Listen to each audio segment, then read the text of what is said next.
Là, je vais vous parler des déchets générés par l'hôpital. Donc, j'ai trouvé intéressant d'aller au bout de la filière déchets, mais pas que, parce que aussi je suis allé au sein d'un service réanimation, et je suis allé ouvrir des sacs. Et on a filmé, on a pris des photos pour regarder un petit peu ce qu'il y a dedans. Alors, cette exploration, elle a été faite à l'aveugle, hein, ça n'a pas du tout été choisi par rapport à tel ou tel service. Je suis allé au bout de la filière déchets et j'ai ouvert les premiers sacs que j'avais sous la main. Voilà. Donc le CHU, en 2022, ça représentait 1920 tonnes de déchets, hein, tout déchets confondus. En 2023, c'est 1892. On est content, ça a baissé, sauf que l'activité aussi a baissé. Donc on manque à l'heure actuelle de référentiels sur, je ne sais pas, par rapport au nombre, par rapport à la journée d'hospitalisation, qu'est-ce que ça génère comme déchets, ainsi de suite. Ce qu'on sait qu'au niveau national, grâce encore au travail du SHIP Project, c'est que le monde de la santé génère 1 tonne de déchets par lit par an. Voilà, en moyenne, c'est ça. Donc ça veut dire que c'est différent entre un service de réanimation, entre un EHPAD, ainsi de suite, ça va être un peu différent. Mais en moyenne, c'est 1 tonne par lit par an. Si on regarde le tableau de ce qui a été généré en déchets, un peu plus le détail au CHU, les DAOM, donc déchets d'activité, déchets assimilables aux ordures ménagères, c'est-à-dire le tout venant en quelque sorte, c'est 1226 tonnes à l'hôpital ici. Les DASRI représentent 291 tonnes, donc DASRI, déchets d'activité de soins à risque infectieux. Carton et papier, donc en carton 122 tonnes, papier 44 tonnes, hein, donc c'est trié. On trie à l'hôpital et c'est plutôt assez efficace. Les DIB, donc ces déchets industriels banaux, c'est des choses qu'on ne peut pas retraiter, hein. C'est un peu comme quand on va à la déchetterie, c'est ce qui est non incinérable, hein. Donc, par exemple, si je reviens un peu sur les DAOM d'Astri, ça c'est incinéré. Le papier carton, c'est revalorisé, hein, pour refaire du papier certainement derrière, notamment. Les déchets verts, vous voyez, on est à 13 tonnes ici. Donc les déchets verts, c'est les déchets des espaces verts, hein, ici, là, de sa gestion. Les biodéchets, 44 tonnes. Donc c'est beaucoup les déchets de cuisine, la cuisine centrale, tout ça, les épluchures, les restes de repas. 44 tonnes. Et ça, c'est méthanisé. On les revalorise quand même. Sauf qu'il y a un trou dans la raquette derrière tout ça, c'est que on estime qu'il y a 70 tonnes qui passent dans les DAOM, là, dans les 1226, parce que c'est ce qui sort des chambres et qu'on a beaucoup de mal à trier. D'accord. Donc c'est une estimation, 70 tonnes, mais normalement, on devrait être dans l'obligation d'en faire quelque chose, enfin de les composter, de les retirer des DAOM. C'est la loi, hein, qui l'impose normalement depuis janvier 2024. Les déchets, les cytotoxiques, donc là c'est des déchets issus des soins, hein. Donc là, les cytotoxiques, c'est principalement les déchets radioactifs, les liquides radioactifs, tout ça. Bon, je ne suis pas très compétent là-dessus, donc je ne vais pas m'étendre énormément. Les DID, c'est des déchets classés dangereux. Pour moi, j'aurais mis les solvants notamment là-dedans, mais il faudrait demander à un spécialiste pour avoir le détail. Les solvants, 51 tonnes. L'informatique, 12 tonnes, hein, du matériel informatique, qui lui aussi est recyclé. Hein, il y a un organisme qui vient les récupérer, qui les recycle. Donc voilà, c'est un petit peu l'état des lieux. Alors quand on parle tout site, c'est quand on parle des EHPAD, tout ça qui sont dans le giron du CHU. Donc ça rajoute encore des tonnages. Donc vous voyez, c'est important quand même, hein, ce qu'on génère comme déchets. Maintenant, ce qu'il faudrait voir un petit peu plus, c'est ce qu'il y a dedans vraiment et comment on pourrait faire mieux. Donc quand j'ouvre des sacs de DAOM à l'hôpital, on s'aperçoit qu'il y a beaucoup de plastique. Il y a beaucoup de lingettes, mouchoirs, tenues à usage unique, hein, ce qu'on appelle en gros les textiles sanitaires. Il y a du papier et des cartonnettes. Donc même si on trie déjà le papier, c'est pas tout à fait optimum à l'heure actuelle. Il y a du déchet alimentaire. Et puis il y a d'autres choses aussi. Je ne rentre pas dans un détail. Hein, c'est pas du tout exhaustif tout ça. Donc pour le plastique, pas de filière du tout au CHU. Hein, c'est bien dommage. À titre personnel, on trie ça, mais on met tout ce qui peut être recyclé dans le même bac. Donc c'est assez simple. À l'hôpital, il faut créer une filière propre à ça, donc ça pose des gros problèmes logistiques, comportementaux, ainsi de suite. Donc un gros pourcentage des déchets. Pas de filière de recyclage pour les lingettes, mouchoirs, tenues, même s'il y a une réflexion au niveau national, au niveau des textiles sanitaires. C'est quelque chose de très compliqué parce qu'ils sont très variés aussi, ces déchets-là. Donc c'est compliqué à faire. Peut-être qu'un jour, il y aura un éco-organisme qui gérera ça et je ne sais pas si on va y arriver. Gros gisement également. Filière existante sur le CHU, donc le tri du papier et carton, mais c'est encore imparfait. Je pense qu'il y a à peu près entre 10 et 20% qui passent à la trappe à l'heure actuelle, donc qui va en DAOM et qui est donc incinéré. Déchets alimentaires, pas de récupération des déchets en sortie de chambre. Voilà, c'est ça qui est difficile et on a une action quand même qui va dans le bon sens, c'est la récupération du pain. Quelqu'un peut l'attester ici d'un service. Le pain, on commence à le récupérer. Ça va à la filière, au bout de la filière déchets et c'est revalorisé par une association Pain contre la faim. Donc il y a un but social derrière aussi, ce qui est très intéressant. 70 tonnes estimées. Donc tout ça, les DAOM vont à l'incinération. Il y a quand même une valorisation de ces déchets-là. C'est une valorisation énergétique, on fait de l'électricité derrière. Le coût pour le CHU, le coût, j'en suis pas sûr à 100%, on est peut-être un peu plus, je pense. J'ai pas eu les chiffres définitifs et c'est sur des chiffres un peu de l'année dernière que je me base. Alors, on est allé, enfin, je suis allé, et puis j'ai été accompagné par le service communication, ouvrir des sacs de DAOM. Donc, les sacs noirs, ce sont les DAOM. Donc, premier sac qu'on a ouvert, que des contenants plastiques pour l'alimentaire. Donc, je ne sais pas où c'était ici. Alors, je dis, j'ai pris le premier bac, j'ai pris un premier sac et on a fait comme ça. Hein. Je n'ai pas tout à fait choisi les sacs, je ne sais pas de quel service ça vient, ainsi de suite. Et le but, c'est pas de culpabiliser de toute manière. Deuxième sac, donc on l'a ouvert et puis on s'aperçoit que dedans il y a des bouteilles plastiques. Hein, donc je vous rappelle, on recycle pas un gramme de plastique à l'hôpital. Hein. Il y a des lingettes, des mouchoirs. Il y a du papier, des cartonnettes non recyclées et quelques restes alimentaires. Bon là c'était relativement peu, il y avait quelques miettes, c'était pas grand-chose. Si on regarde un troisième sac, bah là on s'aperçoit que dans ce sac-là, déjà il y avait un rouleau de plastique énorme, mais c'était pour faire les opercules, là, pour fermer les contenants alimentaires. Donc il y a un gros déchet plastique. Et puis après, il y a tout un tas d'équipements qui sont du jetable, donc des blouses, je ne sais plus quoi encore, enfin voilà, beaucoup de choses qui sont de l'ordre de l'équipement personnel hein, et qu'on jette beaucoup, donc de l'usage unique principalement. On peut voir ici par exemple qu'il y a une petite bouteille, là. Je ne sais pas ce qu'il y a dedans du tout, bouteille plastique qui est pleine d'eau, donc on envoie à l'incinération, hein, on brûle de l'eau en quelque sorte. Et puis ici, on voit pêle-mêle, ça n'a pas été bien trié, mais des emballages plastiques de dispositifs médicaux, quelques dispositifs médicaux, et voilà. Là, voilà, une petite seringue, du plastique, voilà, une sorte d'alaise là un petit peu souillée, mais c'est pas monstrueux, voilà. Donc, par exemple, ici, on pourrait se poser la question, est-ce que ça va en DAEM ou en DASRI? Les DASRI maintenant, si on fait l'état des lieux un petit peu de ce que j'ai pu voir, donc il y a les déchets à risque infectieux de toute nature, il y a des déchets à risque infectieux, sans risque infectieux vraiment fort. On attend à l'heure actuelle de nouvelles recommandations sur les DASRI. Les déchets qui devraient être... Alors de ce qu'on sait, et Madame Demazure qui est responsable du SPRI ici peut en attester, de ce qu'on pense savoir, c'est que 80% de ce qui va en DASRI ne devrait pas y être, minimum. Hein. Je pense que c'est minimum. Donc, c'est quoi? Qu'est-ce qui est important là-dedans à dire? C'est qu'en fait, les DASRI et les DAOM vont dans le même four. Ça ne va pas tout à fait au même endroit du four. Les DASRI vont à un endroit où ça chauffe plus fort, hein, pour être sûr d'éliminer tous les germes, toutes les bactéries, tout ça dangereuses. Le seul hic, c'est que les DASRI, ça coûte 3 fois plus cher à recycler, enfin à traiter.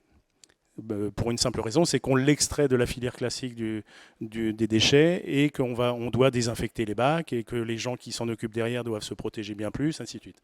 Donc il y a des coûts bien plus conséquents. Et ça représente quand même ici 291 tonnes. Et dans ces 291 tonnes, on sait qu'il y a minimum 80% qui ne devraient pas y être. Voilà, donc vous voyez, l'impact économique, il n'est pas léger. Traitement par incinération, valorisation énergétique aussi. Coût pour le CHU, 160 000 euros. Si on se base sur les 180 000 précédents là, de DAOM, on est à peu près dans les mêmes ratios. Et il y a un surcoût, si on est à 80% de trop là-dedans, de 128 000 euros. Donc il y a des gisements d'économie à aller chercher derrière tout ça. Je suis allé ouvrir des sacs. Donc là, on a plusieurs contenants possibles, hein, des sacs plastiques classiques, genre sac poubelle, jaune.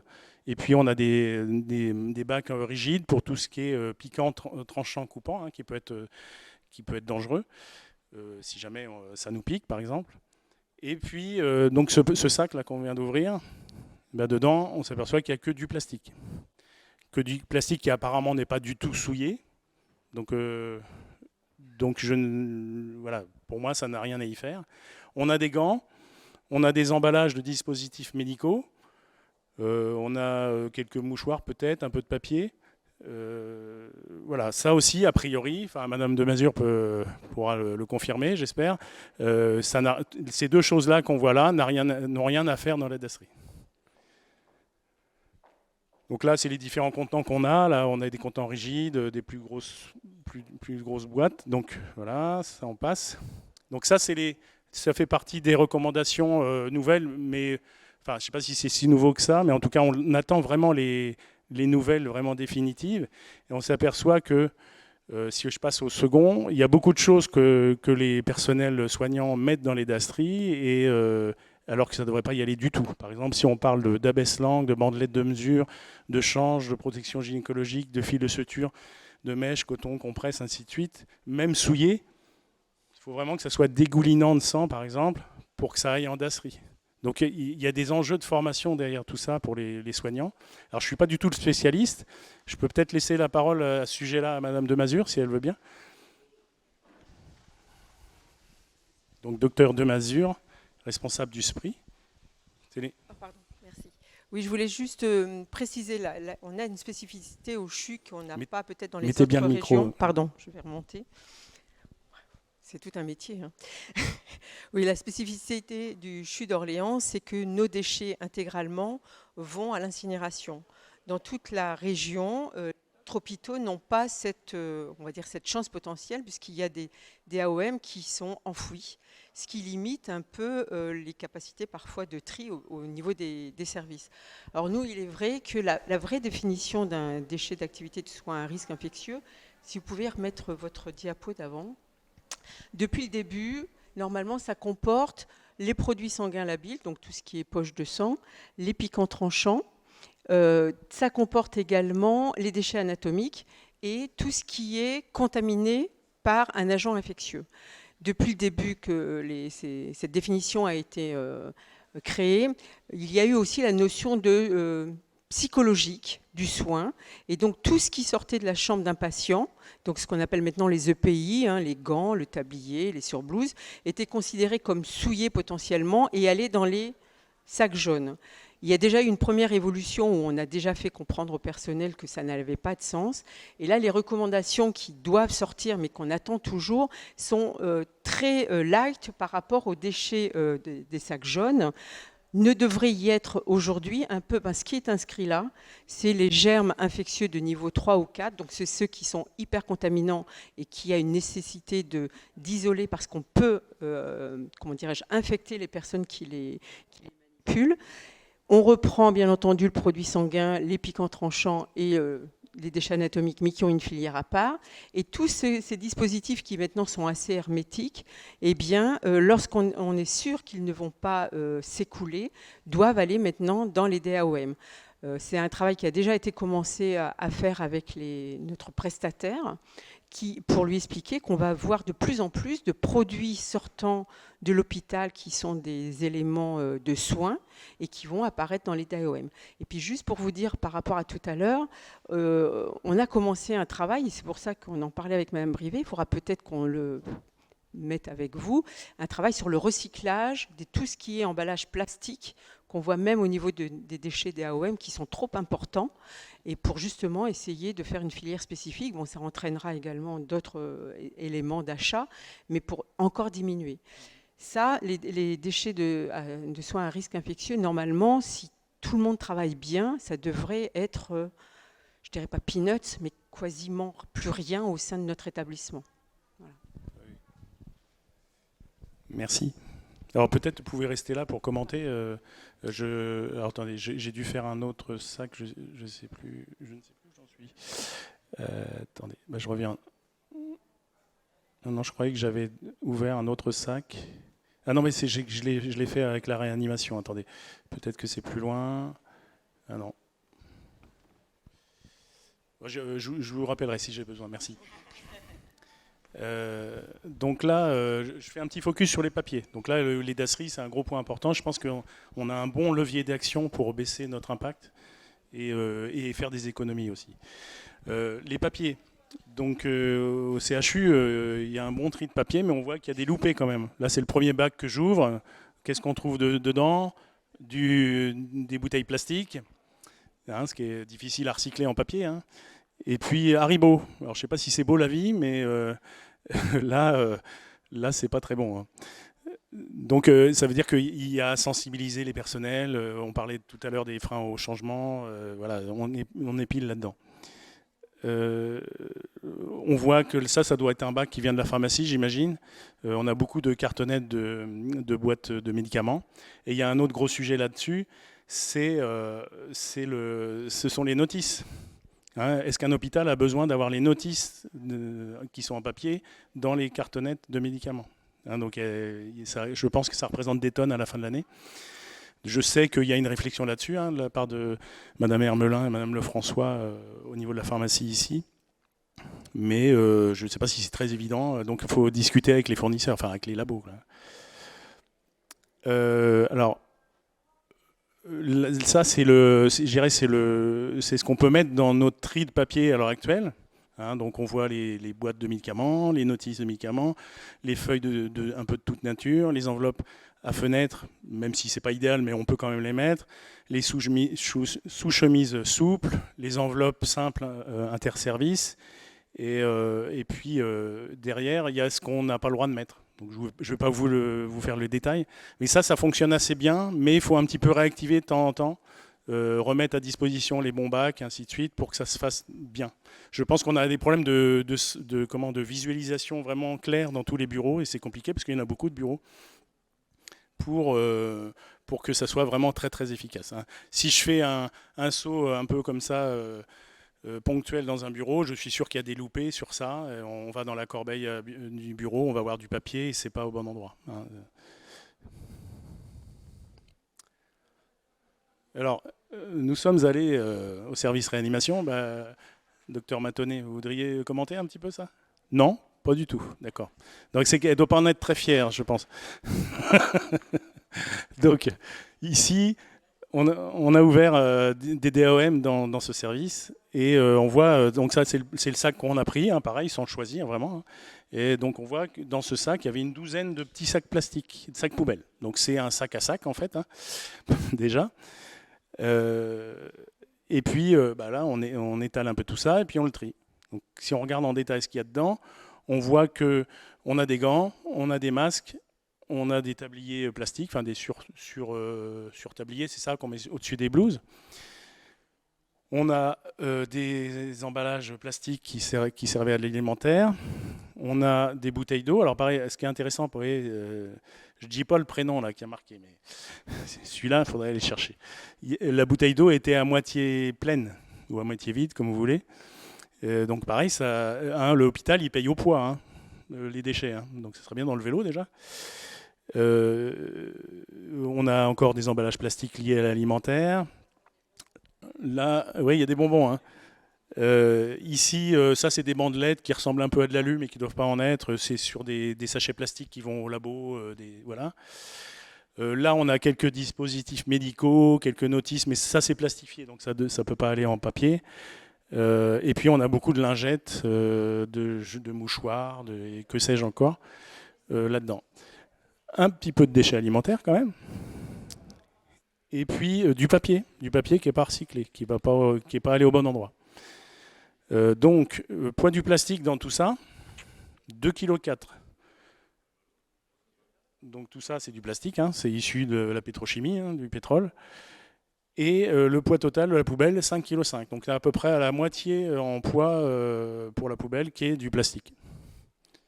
Enfin, plastique ou fibre polyester, tout ça, les masques et tout. Voilà. Ça serait bien d'avoir une filière de recyclage du plastique.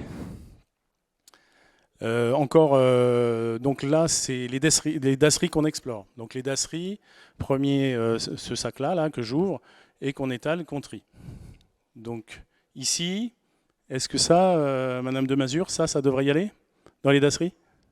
Il y a du sang là-dedans? Oui, ça devrait y aller. Je vous montre tout ce qu'il y a dedans. Voilà. Voilà, on voit, donc ça illustre bien ce qu'on dit depuis le début, c'est qu'en fait, quasiment rien ne devrait y aller, hormis ça. Hormis ça. Alors moi, j'ai posé la question, pas en service réa, mais j'ai eu l'occasion de rencontrer des soignants là. Hier, je me suis déplacé sur un établissement, je dirais pas lequel, hein, et je leur ai demandé qu'est-ce qui va dans les dasseries là. Bah, c'est pas clair. C'est pas clair du tout. Donc il y a un enjeu de formation, d'information, de formation, de sensibilisation, hein, qui est très important. Alors, ce qui serait bien déjà, quand on parle de déchets, avant de se dire on ouvre X filières de déchets, c'est peut-être commencer par réduire, ce qui serait très très très important, je pense. Parce que réduire déjà, c'est moins acheter, c'est faire des économies. Hein. Ensuite, c'est réemployer ou réutiliser dans la mesure du possible. Et puis, c'est recycler, valoriser au maximum. Alors, réduire, moi je pose des questions, hein, j'ai pas les solutions, et de toute manière, c'est pas tout seul que je ferai les choses, parce que je ne serai pas derrière chaque petite main qui va trier. Hein. Donc, peut-on re-questionner les consommations et les pratiques? Sujet sensible, très sensible. Est-ce que l'usage unique est incontournable?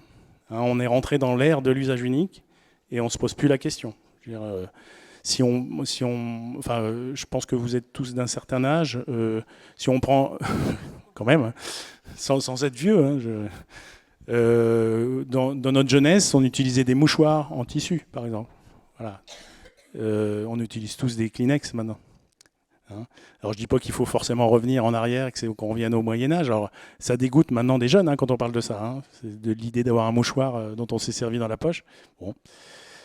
Peut-on améliorer l'organisation et la gestion des stocks?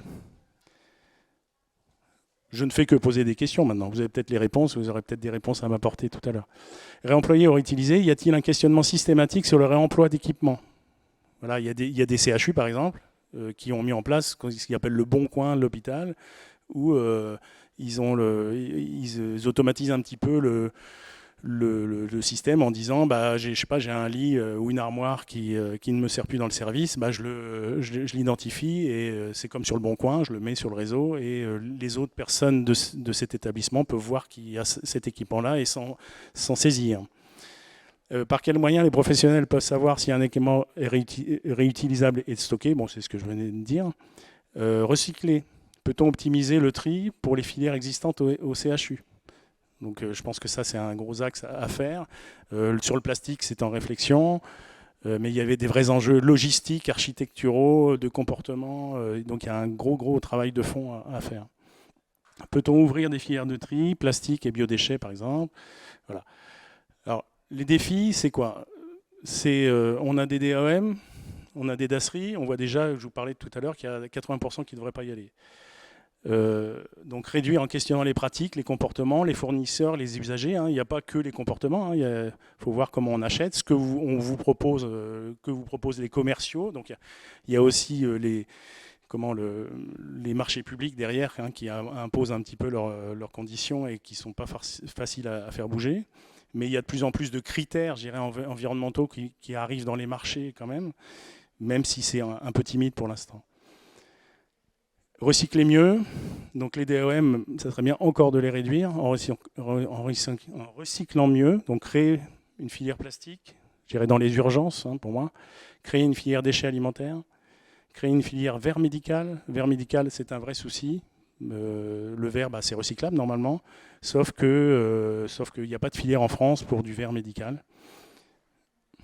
Optimiser le tri du papier et carton. Optimiser le tri du pain. Là, on a commencé à trier le pain sur l'hôpital, donc ça serait bien que ça soit un peu plus optimum, et puis bien d'autres choses certainement. Les dasseries, rebasculer 80% de ces dasseries vers les DAOM, si possible. Et puis pour mesurer un petit peu l'évolution de tout ça, c'est de se donner des indicateurs. On voyait tout à l'heure en préambule, je vous montrais 1920 tonnes en 2022, 1892 tonnes en 2023, mais on ne sait pas par rapport à quoi de l'activité, ainsi de suite. On sait que l'activité a baissé, donc peut-être que ça aurait dû baisser bien plus, si on était vraiment... Ok, alors ce qui avance un peu, je passe vite, le pain, une filière du tri de plastique en réfection, le pain... Alors, ce qu'on peut remarquer, il y a des questions à se poser sur ce qu'on récupère. Vous voyez un pain entamé là, dans ce qu'on récupère là? Non, aucun. Et j'ai un peu exploré, pas tous les sacs, mais à chaque fois que j'y vais, je regarde les sacs. Il n'y a quasiment aucun pain d'entamé. Donc la question, il y a plein de questions à se poser. Est-ce que c'est fourni aux patients? Est-ce que le patient n'en veut pas? Voilà, il y a plein de questions comme ça. Alors, quels sont les freins pour optimiser la filière déchets? Le comportemental, la formation des personnels, l'organisation du tri, la fonctionnalité des espaces, les coûts du retraitement des déchets. Alors ce qui est très difficile, c'est une fois qu'une organisation est installée, c'est très difficile de la changer, parce que l'hôpital il a été construit en pensant à la filière déchets d'une certaine manière, sauf qu'elle n'était pas du tout raccord avec ce qu'on doit faire maintenant. Donc il y a des vrais enjeux de réflexion de toute cette filière, tout ça, qui sont vitaux. Et puis une chose qui me tient à cœur et qui est difficile à appréhender, c'est ce que j'appelle moi les tri informels.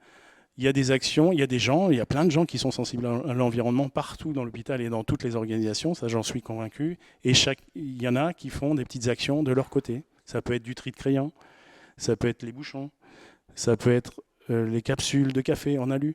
Alors la plupart du temps, ces gens-là, dans la santé notamment, ils en profitent pour faire recycler ça par une association, tout ça, qui a un but social derrière, qui peut être, je sais pas, pour offrir des jouets aux gamins qui vont au bloc opératoire, ça peut être aider à l'achat de vélos, de triporteurs pour les anciens, enfin, voilà, il y a beaucoup d'actions comme ça. Le compost des déchets alimentaires, il y en a qui récupèrent, alors pas le déchet des patients, mais des collègues, tout ça, ils recentrent tout ça, et puis ils vont nourrir leur poule le soir avec ça. Les câbles de dispositifs médicaux, il y a des techniciens biomédicaux ici qui les récupèrent, qui récupèrent même des batteries plomb et qui vont une fois par an au ferrailleur du coin et qui récupèrent un billet qui va servir aussi à une association, tout ça. Donc ces gens-là méritent d'être mis en avant parce qu'en fait, ils font baisser la note pour l'hôpital, mine de rien. Je suis sûr qu'au bout de l'année, c'est des tonnes, ce sont des tonnes. Les nourettes, c'est des petits biberons en maternité qui sont recyclés, mais là c'est par le biais du fournisseur. Mais ce n'est pas généralisé. Il y a des services qui le font et d'autres qui utilisent aussi des nourettes ne le font pas. Il y a un manque de communication. Il faudrait décloisonner un peu tout ça.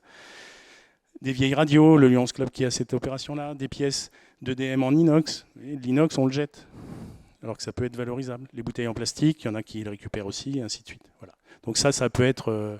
j'en ai fini. Voilà, je pense que je touche même pas la moitié de ce qui peut se faire en action comme ça de tri informel et ça serait bien de les identifier un petit peu plus pour les mettre en avant ces gens-là. Voilà. Est-ce que vous avez des questions par rapport à tout ça? Non? Oui. Et c'est vrai qu'on a eu, ce qu'on disait, on a été riche, on a été insouciant, on a développé l'usage unique à outrance. Et je pense qu'il faut vraiment revenir sur ça. En contrepartie, remettre le réutilisable, ça va entraîner un flux différent, soit vers la stérilisation, soit potentiellement vers la blanchisserie. Parce que là, c'est vrai qu'on est sur blouse, tablier à usage unique. Si on remet du réutilisable, ça veut dire des filières différentes. Et je pense également qu'il va falloir accompagner la transformation au niveau des soins, même dans les DAOM. Alors tout à l'heure, vous parliez des EPI, là, tout ce qui est gants, etc. Ça, je pense qu'on ne pourra pas descendre parce que c'est quand même des objets de soins. Et même si on en fait transférer des dasseries vers les DAOM, le recycler, ça va être très compliqué. Déjà, le verre médical, Saint-Gobain, par exemple, sans le citer, ne veut pas les utiliser parce que, voilà, il y a des choses, je pense qu'on ne pourra jamais descendre très bas. Mais si on voyait déjà, par exemple, tout ce qui est même plateau de pansement, où on voit que les ciseaux sont à usage unique, les pinces sont à usage unique, tout est à usage unique. Je pense qu'il y a quand même pas mal de choses qu'on peut refaire réutilisables, mais je vous dis, du coup, ça veut dire qu'il faut refaire travailler l'AST différemment. Et après, il faut faire aussi peut-être des études de coûts par rapport, parce qu'on veut peut-être descendre les déchets d'un côté, mais il ne faut pas que ça entraîne des coûts supplémentaires ou une complexité après de circuit. Oui, puis si on veut veiller à l'environnement, il faut regarder aussi produits. l'analyse de cycle de vie entre usage multiple, usage unique. Non, puis tous les détergents qu'on va utiliser, Voilà, c'est ça. les flux dans les eaux et autres. Donc, il faut mettre en balance à chaque fois, parce que là, par exemple, j'entends les lingettes. Oui, alors les lingettes, c'est certes, il y en a beaucoup, mais on utilise beaucoup moins de flacons de détergents désinfectants, de produits agressifs, donc de pays. Donc pas de surblouse, pas de gants, etc. Donc on a l'impression que d'un côté on va utiliser beaucoup, mais en finalité non. Là nous on est plutôt apte par exemple pour tout ce qui est excréta. Ça choque un peu parfois, mais de dire plutôt on passe à l'usage unique. Parce qu'actuellement les excrétas, donc urine, sel, sont très mal gérés, mais ça nécessite quand même des gants, un lave-bassin, un tablier, des produits, de l'entretien. Tout ça mis à bout par rapport à potentiellement un Kerbag qui est dans un sac, et le gain financier, même par rapport aux professionnels, est positif. Donc je pense qu'on ne peut pas définir une politique globale, chaque chose doit être travaillée, mais je crois que si on travaillait déjà rien que par pôle, je suis sûre, alors là vous avez travaillé pour la REA, mais avec des acteurs qui sont peut-être pas très nombreux, mais qui sont déjà quand même très, comment dirais-je, partants, je pense qu'on pourrait vraiment aller plus à même dans le tri. Merci.